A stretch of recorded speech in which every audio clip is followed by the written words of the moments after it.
जय श्री राम। वेदांत ज्योतिष बाय नमिता में आप सभी का स्वागत है। और आज मैं जो विषय आप लोगों के लिए लेकर आ रही हूँ बिल्कुल अलग, लेकिन आप खुद समझ सकते हैं इस चीज़ को सुनकर। वो है ऑरा। हम अपना ऑरा कैसे बढ़ाएं, कैसे ठीक करें, ये तो मैं आपको बताऊंगी ही। साथ में ऑरा हम बहुत इजी तरीके से कैसे चेक करते हैं। आपको बहुत सारे लोग कहते होंगे कि इसके लिए अलग से टूल आते हैं, ये आते हैं। और जो ऑरा होता है ना, वो केवल हमारे ही अंदर नहीं होता, सजीव और निर्जीव हर एक चीज के अंदर आपको ऑरा दिखाई देगा। बस देखने की हमारी दृष्टि है। अब अगर मैं ऑरा की बात कर रही हूँ तो हर ग्रह का अपना एक ऑरा होता है। आपको पता है जो हमारे पॉजिटिव ग्रह होता है, पॉजिटिव ग्रह यानी कि जैसे आपका बुध सॉफ्ट ग्रह है, शुक्र सॉफ्ट ग्रह है, गुरु ज्ञान वाले हैं, चंद्रमा अगर ये अच्छे पक्ष बल से मजबूत हैं तो इनका भी अपना एक ऑरा है। और ऑरा मजबूत करने के लिए अगर हम अपने इन ग्रहों को चेक करें तो हमें समझ में आ जाएगा। आप जब किसी से बात करते हैं आपका ऑरा बहुत अच्छा है, और आप जब किसी से बात करते हैं उस व्यक्ति को आपसे बात करना बहुत अच्छा लग रहा है, तो समझ लीजिए कि आपका ऑरा उस पर काम कर रहा है, आपका ऑरा अच्छा है। दूसरी चीज़ है कि जिनका ऑरा बहुत अच्छा होता है उनको बहुत ज़्यादा भीड़ भाड़ में ना अनकम्फर्ट फील होने लग जाता है, क्योंकि बहुत सारे उस पॉजिटिव ऑरे को लेने के लिए भीड़ खड़ी रहती है, तो उनका ऑरा निकल कर जाता है। इस ब्रह्मांड में जो सबसे पूरे ब्रह्मांड में, पूरी सृष्टि में जिसका ऑरा काम करता है वो है शिव का। और शिव कहाँ बैठते हैं? कैलाश में, बिल्कुल एकदम दूर। और उसके बाद जो दूसरा ऑरा काम करता है वो है भगवान विष्णु का, और वो कहाँ बैठते हैं? पानी के अंदर। तो इसलिए ये दो हमें जो चीजें सिखाती है ना कि हम अपने ऑरा को मजबूत कैसे करें। अब आप इन दोनों को जोड़ कर देखिए। प्रकृति के साथ अगर आप मिलकर चलते हैं तो आपका ऑरा मजबूत होता है। पानी के साथ आप रहते हैं, पानी क्या है? चंद्रमा। और चंद्रमा अगर आपका मजबूत होता है, यानी कि चंद्रमा कैसे मजबूत होगा, मैं चंद्रमा के लिए हमेशा जल वाली रेमेडी बताती हूँ, इसलिए बताती हूँ क्योंकि जो भगवान विष्णु है ना, इनका भी संबंध चंद्रमा से है। अगर आपका चंद्रमा कमजोर है, आपका मन अशांत रहता है, नींद नहीं आती है, डिप्रेशन है, तो आप भगवान विष्णु की साधना कीजिए, विष्णु सहस्त्रनाम का पाठ कीजिए। अच्छा, विष्णु सहस्त्रनाम का पाठ करने से भी ऑरा बढ़ता है। इसके बाद अगर हम बात करते हैं ऑरा बढ़ाने के लिए, कैसे हम इसको बढ़ाते हैं, किन ग्रहों के कारण बढ़ता है। सबसे ज़्यादा अगर ऑरा आपने चेक करना है, आप अपने 5th हाउस को लीजिए। 5th हाउस में कौन सी आपकी राशि बनी है, उस राशि का जो ग्रह बैठा है ना, वो कहाँ बैठा है। अब अगर आपने 5th हाउस में माना कोई पाप ग्रह की राशि है, यानी कि शनि या मंगल की राशि है, तो आप कहेंगे कि ये तो पाप ग्रह है। नहीं, वो यहाँ पर पाप ग्रह नहीं रहा। क्यों? क्योंकि वो आपका केंद्र त्रिकोण का स्वामी बन गया। अब आपने अगर अपने शनि या मंगल आपके पंचम भाव के स्वामी बने हैं, अब इसमें हमारे ना 3 त्रिकोण हैं, जो इन घरों को देखना है, त्रिकोण के घरों को देखना है। त्रिकोण में पहला घर कौन सा आ गया? मैं स्वयं, क्योंकि काम मैंने अपने किस चीज के लिए करना है? अपने लिए करना है। और इसके बाद मेरा ज्ञान, मेरी बुद्धि, और इसके बाद मेरा धर्म। तो ये जो त्रिकोण है ना, ये हम तीनों को जोड़ रहा है, मुझे, ज्ञान को और मेरे धर्म को। अब जब ये तीनों चीजें मिलती हैं ना, तो हम अपने ऑरा को चेक कर सकते हैं ग्रहों से। उस ग्रह का स्वामी अगर आपके त्रिक भाव में बैठा है तो आपको अपना ऑरा बढ़ाने की जरूरत है। त्रिक भाव यानी कि 6, 8, 12 में। अब किसी का माना पंचम भाव का स्वामी 8वें में जाता है, तो ये व्यक्ति, इसमें डिसीजन मेकिंग पावर कमजोर हो जाती है। अब ये अपने ऑरा को, जैसे जैसे अपने ऑरा को बढ़ाएगा तो ये अपने डिसीजन बहुत अच्छे तरीके से लेने लग जाएगा। यहाँ पर इसका ऑरा काम करेगा, और ये जब स्वतः कुछ डिसीजन लेने लगेगा ना, तो लोग इसकी चीजें मानने लग जाएंगे। शुरू में विरोध होगा, उसके बाद मानने लग जाएंगे। अब ऐसे ही अगर हम 9th की बात करें, 9th में आपका कौन सा ग्रह बैठा है? शुभ या अशुभ छोड़ दीजिए, वहां की राशि देखिए, राशि कौन सी बनी है। अगर यहाँ का ग्रह यहीं बैठा हुआ है या आपके लग्न से इसने संबंध बना दिया, तो आप थोड़ी सी भी साधना करेंगे ना, तो आपको ये मानकर चलो कि आपका ऑरा मजबूत बनेगा। क्योंकि 5th हाउस और 9th हाउस हमारा क्या है, पूर्वजों का हाउस है। इसका मतलब हमारे पूर्वजों का ऑरा अच्छा था, वो हम अपने साथ लेकर आए हैं। बहुत सारे लोगों को आप देखिएगा, उनमें बचपन से ही बहुत सारी प्रतिभाएं होती हैं 9th हाउस जब उनका अच्छा होता है। ऐसे ही 5th हाउस हमारा अपना खुद का पुण्य कर्म है कि हम लास्ट बर्थ मतलब पिछले जीवन में हम ऐसा क्या करके आए हैं, उसकी वजह से हमारे जो पुण्य कर्म है वो हमारे हाथ में होते हैं। और जब ये अच्छा है, उस भाव का स्वामी अपने भाव को देख रहा है, उसको कोई शुभ ग्रह देख रहे हैं, तो हमारे जब पुण्य कर्म जागृत होता है तो हमारा ऑरा बहुत तेजी से बढ़ता है।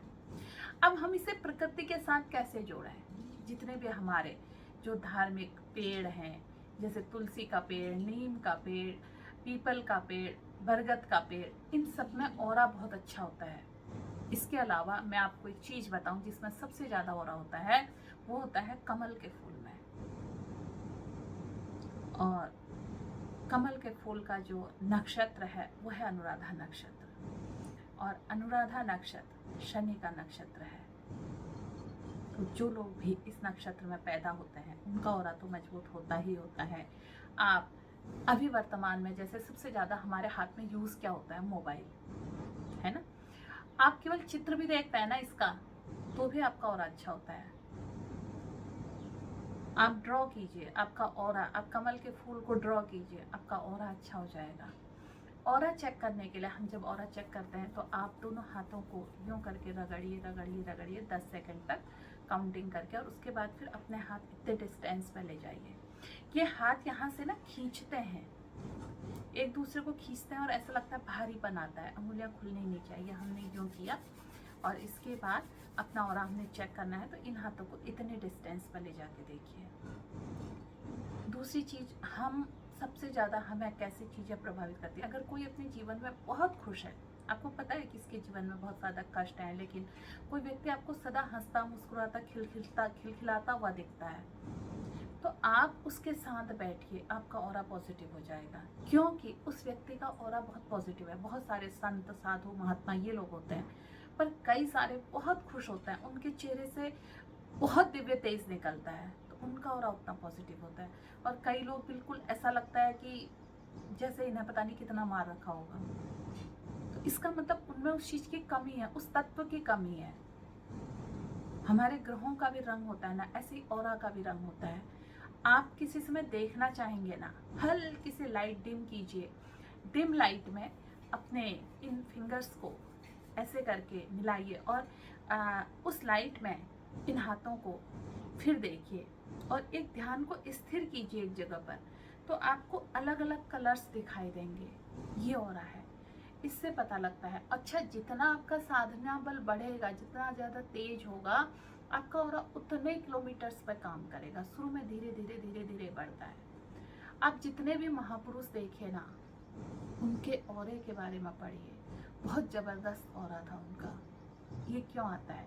ये हम अपने जब कुछ चीज़ों पर नियंत्रित कर लेते हैं, कुछ चीज़ों को कंट्रोल कर लेते हैं, उससे भी हमारा ऑरा बढ़ता है। आप खाने में सात्विक रहिए, आप निद्रा पे कंट्रोल कीजिए। ठीक है, जितना सोना है 4, 5, 6 घंटा, उसके बाद आपकी बॉडी पे आलस नहीं रहना चाहिए। इसके अलावा हमारा जो क्रोध है, क्रोध पे नियंत्रण होना चाहिए। ऐसा नहीं है कि क्रोध आपने खत्म करना है, इस क्रोध को एनर्जी में बदलना है। हमारे बॉडी के अंदर बहुत सारी एनर्जी है, जैसे जैसे आप इस एनर्जी को डाइवर्ट करना बदलना सीख जाता है ना, तो आपका ऑरा भी बढ़ता है। और एक समय के बाद आपका ऑरा, आपका आभा मंडल, जिसको हम आभा मंडल भी कहते हैं, ऐसा तेज निकलने लग जाता है कि आपसे बात करने के लिए लोग उत्सुक रहते हैं, आपसे बोलना चाहते हैं, बात करना चाहते हैं। अच्छा, अब हमारे साथ बात करने का भी एक तरीका है। जब आपके साथ बड़े अच्छे साधु संत और बड़े बड़े महापुरुष जुड़ते हैं, तो समझिए कि आपका ऑरा पॉजिटिव है। यहीं पर जब आपके साथ, अब आप कहोगे कि मेरे साथ तो बहुत सारे शराबी बात करते हैं, मेरे साथ तो बहुत सारे ऐसे लोग बात करते हैं जो नीच प्रवृत्ति का काम करते हैं, तो आपको समझ जाना चाहिए कि मेरा ऑरा नेगेटिव है। अब आपने यहाँ से अपने ऑरा को पॉजिटिव करना है। दूसरा, अगर आप दशा चलिए, आपको महादशा है, शुक्र की महादशा में आप ऑरा पे काम करना, बुध की महादशा पे ऑरा पे काम करना बहुत आसान होता है, लेकिन यहीं राहु की महादशा पे अपने ऑरा पे काम करना बहुत टफ होता है। क्योंकि अगर आपको राहु की महादशा है और आप अपना ऑरा पॉजिटिव करना चाह रहे हैं, तो जैसे ही आपका ऑरा थोड़ा सा पॉजिटिव होगा, वैसे ही कुछ नकारात्मक शक्तियां आपको चारों तरफ से ना घेरने लग जाएंगी। वो किसी भी रूप में आ सकती हैं। अगर आप पुरुष हैं तो वो स्त्री के रूप में आ सकती हैं, स्त्री हैं तो पुरुष के रूप में आ सकती हैं, क्रोध के रूप में आ सकती हैं, भ्रष्टाचार के रूप में आ सकती हैं, कि आपको डाउन करना है, गिराना है। तो इन्हें हमें पहचानना है। समाज में हम किन लोगों के साथ जुड़ रहे हैं, हम किन से बात कर रहे हैं, हमारा ऑरा कहाँ डाउन हो रहा है, कहाँ नेगेटिव हो रहा है। समझिए उन लोगों को जो आपको आगे बढ़ाने के लिए प्रेरित करता है, जो जीवन में आपको कुछ संजीवनी देते हैं। संजीवनी का मतलब प्रेरणा देते हैं। संजीवनी बूटी, हम अगर इसको रामचरितमानस से जोड़ कर देखें तो हनुमान जी जो संजीवनी बूटी लाए थे, क्या हुआ था उस समय? वो जो एक तरह से शक्ति लगी थी लक्ष्मण को, उससे उनका ऑरा ही तो खत्म हुआ था, और वो जो संजीवनी मिली दोबारा से जागृत हो गया। तो हमें भी अपने जीवन को साधना चाहिए। बहुत कठिन है, अब आसान भी है ऑरा का निर्माण करना। हमारे घर का भी अपना एक ऑरा होता है। जिस घर में बैठ के आपको बहुत पॉजिटिविटी आती है, मन लग जाता है, शांति मिलती है, तो समझिए उस घर का ऑरा बहुत अच्छा है। जहाँ पर जाते ही एक बेचैनी सी महसूस हो, मन ना लगे, घबराहट सी हो, वहाँ बैठना भी नहीं चाहिए। उस घर का पानी पीना भी आपकी अपने खुद की मेमोरी को लॉस कर देता है।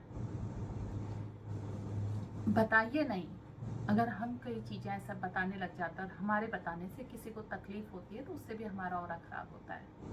पहले हमें स्वतः अपनी चीज़ों पर काम करना है, अपने आप पर वर्क करना है, अपनी चीज़ों को ठीक करना है, तब हम दूसरे को मार्गदर्शन दे सकते हैं। जब तक हम अपनी चीज़ों को ठीक ना करें।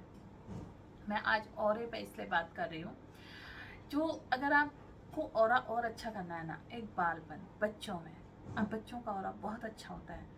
आप छोटे बच्चों से जुड़ कर रहिए, उनसे बात कीजिए। अगर आपका मन बहुत अशांत है, बेचैनी है, कुछ छोटे बच्चों से जाकर आप थोड़ी देर, 10 मिनट, आधा घंटा बात कीजिए। आप खिलखिला कर वापस आएंगे, हंस कर वापस आएंगे, आपके मन में भी बालपन आ जाएगा। थोड़ा सा जीवन में गंभीरता के साथ साथ बच्चे भी बना रहना ठीक रहता है, वो भी हमारी चीज़ों को मजबूत करता है। इसलिए आज मैं ये सब चीज़ें आपको इसलिए बता रही हूँ। बहुत सारे जीवन में परीक्षाएं होती हैं, बहुत सारी कठिनता आती है। ऐसे में हम लोग घबरा के अनायासी कभी क्रोध में कुछ गलत कर देते हैं, कभी अपने ईगो प्रॉब्लम्स हमारे अंदर आ जाती हैं। तो इन सब चीज़ों को दरकिनार करके अगर जीवन को हम समझने लगे, अगर हमारा क्रोध, हमारा काम हमें ईश्वर से जोड़ दे, हमारा लोभ, हमारा मोह हमें ईश्वर से जोड़ दे, तो ऐसे शरीर को बहुत अच्छे हैं। अगर आपका काम, क्रोध, लोभ, मोह, अहंकार, ये सब आपको ईश्वर से जोड़ रहा है, तो ये बहुत अच्छा है। लेकिन यही चीज़ें आपको आपके ईश्वर से अलग कर रही हैं, आपकी साधना से अलग कर रही हैं, आपको इस भौतिक जगत से जोड़ रही हैं, तो ये गलत है। सबसे पहले हम जिस जगह पर रहते हैं उस जगह के लिए प्रयास करें, फिर अपने राष्ट्र के लिए काम करें। और जब हम इन सब चीज़ों से जुड़ जाते हैं तो राष्ट्र से ऊपर फिर हमारी साधना होती है, प्रभु की भक्ति होती है। और जब हम इन सब चीज़ों पर जुड़ के दूसरों के कल्याण की बात करते हैं, तो यकीन जानिए ईश्वर आपके साथ खुद मदद करने के लिए खड़े रहते हैं। आपको ईश्वर को पुकारना नहीं पड़ता है। तो आज फिर मैं इस पर और क्योंकि मैं जब भी किसी टॉपिक पर बात करती हूँ, बहुत कुछ होता है उसमें बताने के लिए, लेकिन समय सीमा की भी अपनी एक बाध्यता होती है। और आज इस विषय को मैं यहीं पर ख़त्म करूँगी। और मुझे आप अपनी जन्म कुंडली में ग्रहों को देख कर बताइएगा, आपका जो फर्स्ट हाउस का लॉर्ड है, जो 5th है और जो 9th हाउस का लॉर्ड है, ये कहाँ जाकर बैठे हैं और किसके साथ कंजक्ट है। अगर ये 8th हाउस के लॉर्ड के साथ कंजक्ट है, तो आपको अभी से अपने ऑरे को मजबूत करने में जुट जाना चाहिए। तो मुझे कमेंट के माध्यम से बताइए कि जो आपके ये ग्रह हैं ये कहाँ पर बैठे हुए हैं। और दूसरी एक चीज़ और कहूँगी कि आपको दशा किस चीज़ की चल रही है वर्तमान समय में। अगर आपको 5th हाउस की दशा या आपको 9th हाउस की दशा या 1st हाउस की दशा चल रही है तो ये टाइम पीरियड अपने ऑरे पे काम करने के लिए बहुत अच्छा है। फिर मिलती हूँ मैं आपसे एक नई वीडियो में नई जानकारी के साथ। तब तक के लिए जय श्री राम, नमस्कार, धन्यवाद।